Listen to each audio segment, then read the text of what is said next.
Hey guys, in this video, I'll show you how to get icons in Figma. So if you're looking for graphic icons like the ones you see on mobile devices, you can easily add them by using a Figma plugin. So to get started, go to the bottom and click the Actions icon in the toolbar. So you should see this icon right here, and then it will say Action, so click on that. Now, depending on your version of Figma, this may be located at the bottom of the screen or in the upper left corner. Next, click Actions. So from here at the top, you should see Plugins and Widgets.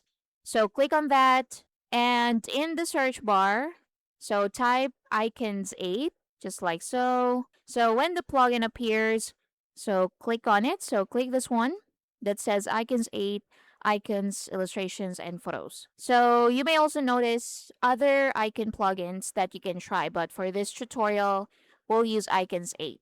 Now go to the bottom right corner and click Run to launch it. So it's loading. Wait for it. Now after the plugin opens, so at the top, switch to the Icons tab.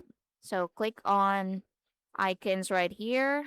So click on that. So down here, you'll find a large library of icons, including many that are similar to the ones used on smartphones. So if you'd like to browse more icon styles, open the category drop-down menu and choose all and explore the complete collection. So you can also use the search bar to quickly find specific icons. For example, you can search for book and press enter, and you can see book related icons.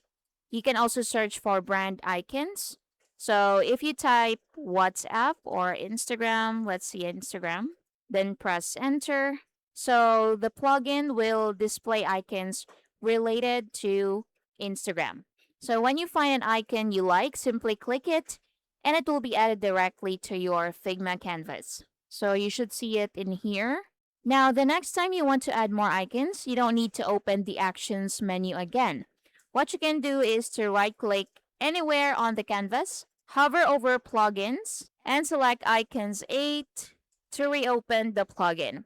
And that's how you can quickly add icons in Figma. Thank you for watching. Please like and subscribe.